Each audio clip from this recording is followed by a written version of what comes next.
Hey guys, and welcome back to Garden of Kayland. Hey guys, I'm Kayla and welcome back. If you're new here, welcome, and be sure to subscribe if plants are your vibe. If plants are your vibe. Today I kind of wanted to go over some trailing or vining plants. They're kind of a must-have if you want to go for a jungle aesthetic or if you just want to have like a good solid plant collection. They're so versatile because you can put them up in a ceiling, on a shelf, just wherever is up high and they can kind of do their thing. It works out. So here are some trailing or vining plants that are my personal favorite. Number one is this Disia that I have managed to get pretty full, if I must say so myself. It is also kind of light, so time to water. I'm glad I took it down. But when I got this, I opted for a fuller plant. I didn't want it to just be long, like a few little long vines, so I kept propagating it and putting pieces back into it, and I have it directly under kind of this grow light pendant situation that I have going on, and I do not regret it. It is growing a little bit more on the front side that's facing the window. You can't really go wrong with this. If you want something full, pretty fast growing, and beautiful to look at, this is the one to go for. I'm not really sure which Disia this is, to be honest. But it is one, and they're pretty affordable. I think I got this for like $20 when I first got it, and I mean, it wasn't even that long ago, and look at it now. Like, you can't really go wrong with this, and it also flowers. And like I said, I opted for a fuller plant. I wanted it to be full and long, not just long, so it could be a little bit longer than it is right now. But I mean, there's no denying that it is super full. But they are pretty thirsty, so keep that in mind if you're gonna get one. This next one I want to keep short and sweet because I find myself talking about my Sabu Blue Pothos all the time on my channel. But anyway, the Sabu Blue Pothos is a really good trailing plant, especially when you have it up against like a solid color. It really just, it gives like look at me vibes, you know? But so far, this is where it's at, not very full, which is kind of what I want with all my trailing plants. But I have it hanging on a bookshelf that I have right there, so it doesn't get really bright light at this point. And the leaves are starting to come out a little bit smaller, which is fine. It's a trailing plant. I don't necessarily need them to be massive sized, but I do want this to get fuller, so I'm probably gonna end up propagating it and putting some back into the pot. But this is a really good trailing plant just because it's, again, low maintenance. It just needs water, and they tell you when they need to be watered, so that's always a plus. And it's gorgeous. It has kind of a blue tint to it, hence the Sabu Blue Pothos. And I don't even know if it's classified as a pothos. I don't think it is. I don't know. But anyway, it's a really gorgeous one. You can't really go wrong with it. And now I have been seeing more and more of these in big box stores. So you can go get one, and they're super fast growing. So I am probably going to propagate this. I'm probably going to give it a really good haircut about like right here and put it back into the pot because I don't like length over like fullness. You know what I mean? So anyway, this is the Sabu Blue Pothos that I have trailing. The next one is just one of many plants of its kind that always look good trailing, and that is the Hoya. So this is a little baby Hoya Laurus that I have, and hold on, let me get it up close so you can really see it. So this is just one type of Hoya. A lot of them look really good trailing. Like, these are just little ones that I have in these little baby terracotta pots, and I love the character that it gives them in these little pots. This one's gonna need to be repotted very soon, but I really like it in this pot, so that kind of sucks. I guess I'll just size up in another terracotta pot. But anyway, the Hoya is a great trailing plant because they're not really fussy about humidity. And when you have a plant like kind of higher up, which typically a trailing plant, you know, would be higher up or like on a shelf or something, the air up there is going to be typically hotter than usual. And these Hoya can really tolerate that quite well, at least in my opinion and in my household. So Hoyas are definitely a must-have if you want to go for a trailing plant. Like, I've seen some really impressive Monera Hoyas that are just like to die for. it's like they don't stop growing or something. They don't reach a plateau whatsoever. So I saw a guy on Instagram who had it all the way almost up on his ceiling and it was touching the floor. So that's kind of where I'm trying to get. I'm almost there. So yeah, definitely go for a Hoya. I have them all over the place, and I think a large majority of them are trailing right now. I do have a few up on trellises, like this Monera right here that I have up on a trellis. This one's kind of still a baby right now, as you can see. So I'm just gonna let this one trellis just because of how the leaf pattern, how they grow in, how they kind of look like little mermaids. I think it'll be so cute on a trellis. So that's why this one's up on one. But again, either all my Hoya are on a trellis or trailing. So, I mean, that's just their growth pattern. That's just how they grow. So even if they are on a trellis, it's still trailing on the trellis. You know, you're just training it to like go around. This one might look cute up on a trellis now that I'm thinking about it though. This is one of my favorites. Oh my gosh. I love this Hoya. This is a Croniana here that, it's like the silver, I forgot, silver something, super silver or something like that. But yeah, definitely go for a Hoya if you want something trailing and not that high maintenance. Okay, something that I really love is trailing succulents or cacti that, because you don't expect them to be trailing. Like when I think of a succulent, I think of something kind of stationary in a pot. I don't know. I'm sure there's somebody else who doesn't think of them trailing either. But anywho, one of my favorites is this really big string of bananas that is not looking all that great right now, to be honest, because I keep forgetting to water it, which is something that you shouldn't do with trailing plants. You got to get up there, take them down and water them. And I think that's why I'm just always like, I'll get to it later. But anywho, this string of bananas is one of my favorites. So I put it up really, really high in my children's room, and I'm gonna have to revisit that soon because the other day I saw them like swatting at it, and no, we're not even doing that. But it gets so bright in there. I don't know, I feel like if I put it somewhere where it's less hot and not as bright, it'll grow a lot slower, but I also don't have to worry about watering it as often. But anyway, this is a really cool trailing plant. It is really fast growing, or it has been so far. And it tells you it'll strip. The bananas be looking real sad when it needs to be watered. So it does let you know, but as you can see, it has that browning at the top, and I don't know if that's from like over fertilizing or neglect, but I don't know, you guys. Should I cut this like maybe right here, give it a haircut, just even it all out? I don't know, or just let it keep growing. I don't know, but I know that I love it so far, and I love that it's amazing. I have propagated this a few times and like trying to cut it down and like, I don't know, give it, like tame it a bit, but it just grows back with more vengeance every time I cut it. So I don't know if I should cut it again. I don't know if I will, but I can't even get the whole thing in frame.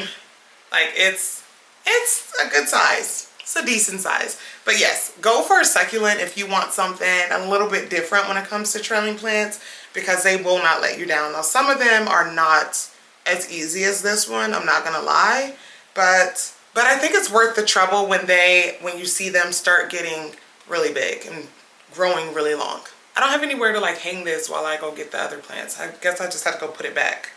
Something that I love about trailing plants is when they really make a statement, like this skin Dapsis.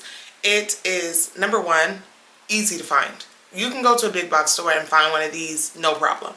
And they're also pretty inexpensive. Like when I first got this, it was literally like $5.48 or something at Home Depot. So yeah, that's where that is. But for that, you can really get something that I think is really rewarding, and you can like really play around with the pots that you have them in. Y'all, I have this in, hold up, let me show you. Okay, so look, you don't have to do a whole lot to have a statement.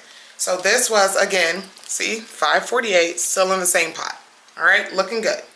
And then I have a Bath & Body Works candle that I just cleaned out. It still has, don't look at that. Don't look at that. And I just plop that bad boy in there, pour some water in it in the container every once in a while. And look at that statement plant right there for the low. I was gonna use the candle anyway. I spent $6 on the plant. And look at that statement. I feel like I'm like selling the plant. But anyway, I love the skin Dapsis. This is the satin something. I don't know. I'll put it up on the screen. So I've only had this for about 4 months and I've propagated it and made other plants from it. I have another one in my living room that isn't trailing but still looks great. So I think whatever pot you put this in, like if you put it in a solid color pot, it is good to go. So I have this on a shelf upstairs and I'm thinking about doing like a macrame hanging situation with one of them when I propagate it again. So many possibilities when it comes to this, and it just looks phenomenal. Every time I walk past one of my skin Dapsises, I'm just blown away. So I have this skin Dapsis, I've got this skin Dapsis. Like you can go a lot of places with a skin Dapsis. You really can. I even have some of my skin Dapsises like growing up moss poles, so I'm kind of playing around with that. So again, versatile. You can do it all. You can do it all with the skin Dapsis. So this is another one of those weird like cacti succulent type plants that I got and didn't expect to like, but fell in love with it. It's like me, just wild and weird. It's not your typical cactus that you can put like in bright sun and a hot environment and it loves it. It doesn't like direct sunlight, I've learned. It doesn't like really hot. It's more of like a jungle cactus, kind of like the Christmas cactus type of thing. But I keep it in the bathroom because another thing that it really wants is humidity, which like looking at it, I would not have thought this is one that is humidity hungry, but it likes humidity. So I keep it up in the bathroom upstairs and it's been doing good. I do not water it often. So maybe it would be a lot bigger if I did, now that I'm thinking about it. Maybe that's not a good thing, but I need to find like a cute pot to put it in. It's still in this very like vanilla, plain nursery pot. And that's just because I haven't found the right one to match its vibe. So it's just still been in the white pot. I'm thinking a black pot would look really good, but I can't find the perfect size black pot that I can hang. So I'm still working on that. But yes, definitely go for this one if you want something a little bit funkier and if you're a little bit more comfortable in your plant abilities. I'm not saying it's high maintenance or hard, it's just not as easy as I thought it would be. So another one is Filiad Dendrin. This one in particular is the Filiad Dendrin Brazil that I love so much. Look at those leaves. I see a gnat flying around it though. I don't like that. This one hangs kind of in between my kitchen and my living room and gets some really good bright and direct light. They propagate so easily, they grow so fast, and they grow so big.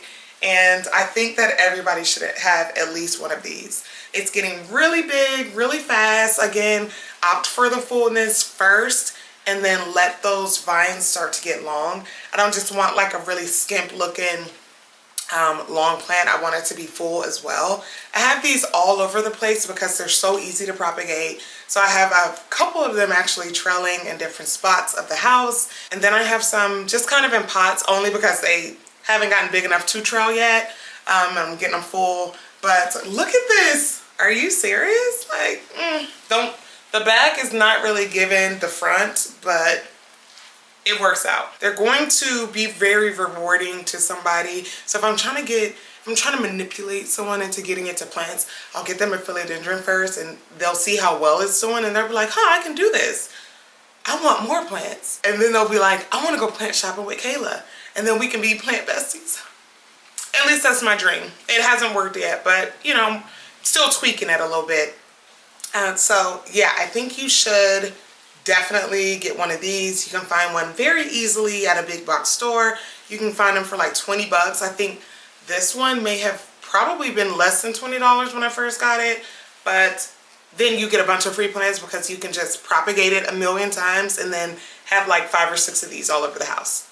So Filiad Dendrin Brazil, everybody. So another good trailing plant is the Philodendron Mikans. So another philodendron here. This one, not as carefree as the other one. This one does want a little bit more humidity than, say, just a heartleaf philodendron, the neon, or the Brazil. So that's okay. They don't really tolerate bright lights, at least not in my household. The leaves start to turn pink and just like kind of scorch. So I do have this in a lower light area, and I think they're so cute. The Philodendron Mikans is so underrated. Why isn't everybody going crazy about these? They're so velvety, and they have a little bit of red underneath, which y'all know how I feel about red. So I don't even need to go into it. But I also have one upstairs that I have climbing because I really wanted, the leaf is so gorgeous that I wanted it to be bigger. I needed more leaf on the plant. You know what? Not just fuller, but I wanted the leaves to be larger. That's what I'm saying. So here, as you can see, the leaves are a little bit on the smaller side, which I can attribute to, again, the area that I have it in. But I have it on like this little metal mannequin, and it's trailing onto the mannequin. So that's pretty cool. And I love this little pot that I have it in. Hold on. So you can't really see it. So I love this little pot that I have it in, like a little kid on a swing, kind of. Anyway, so the Philodendron Mikans is definitely something to go for if you want a little bit more elegance in your trailing plants. I think this will definitely accomplish that. And it's been pretty fast growing, not as fast as its cousins, but fast enough to where I notice the growth happening. And you know, just a little splash of fertilizer every now and then, and it's good to go. Okay, I have mixed feelings about this one. This is my string of turtles, everybody. And we have, see, they're falling off. Every time if I look at this plant, stuff is falling off of it. I'm sick of it, but I love it so much and I want it to do well. So I did manage to get it fuller by putting it under a grow light. So I have the grow light, like, you know, yay high, and I just really want to get it to do right. So you see, I need to just give it a haircut. I need to cut all this off, honestly. You see all these like bare spots? I know I said I opt for fullness over just the length, but it took so long to even get just this, and I don't know, it's just really hard for me to let it go. I need to let it go and just propagate it and fill it in at the top. But it's been such a struggle with this one. Like I had a string of pearls, a string of hearts. They just don't like me, and I just haven't gotten it right yet. So this is a string of turtles. It is not necessarily beginner friendly in my opinion. So I don't know, but I'm still gonna keep trying, because when they do get big and full, I love how they look so much. It's just that I have to move them to water them, and the turtles, the little leaves on it are just so delicate or something. I don't know. They don't like to be moved or touched or looked at or breathed on or anything, it seems. So I'm still working on it. I will keep y'all updated. This is a Monera Adin. It was supposed to be climbing, but it kind of defied me and started trailing anyway. So these are good both, okay? They're good for climbing. The leaves will get a lot bigger if you have them climbing, but they don't mind. It seems they prefer to trail. So like they literally grew onto the pole and then said nope and started trailing down anyway. So I have this hanging above my nightstand so it doesn't get any direct sunlight. In my opinion, these don't really care for direct sunlight or too much water. Mine have been like really susceptible to overwatering. But I do have a really big one, or I have a medium-sized one on the floor on a trellis, and that one does really well. I've propagated this a million times. I literally have propagations everywhere because they start getting too leggy. So I'm just propagating them. This probably needs to be potted up, honestly, and that water looks disgusting. But I do propagate this a lot, and I have a couple of these hanging around. I give them as gifts. I just keep cutting them and seeing what they do, and it does help. Like when I cut this one, the leaves are still small, but when I cut it, they're just a lot fuller. So you see the difference here where I cut it and it started growing there, but this vine is one that I didn't cut, and you can really see all the space in between the leaves, so you can see what a difference it makes. But I digress. Yeah, the Adansonii, the Monera Adansonii is a pretty good trailing plant. In fact, all of the Monsteras that I have the Peru and the Siltepecana, and they all do good trailing. The only Monstera that I don't really have trailing is my Thai Constellation, for obvious reasons. But I think if you want something trailing and different, you can go for the Adansonii. So that's a few of the trailing plants that I have in my care right now. I just kind of showed you guys the ones that are kind of on my favorites list right now. The more I'm pulling them down and talking about them, the more I realize I really need to get caught up on some plant chores. So until the next video, I will see you guys later. Let me know what your thoughts are down below. Which one was your favorite? And I'll see you in the next video.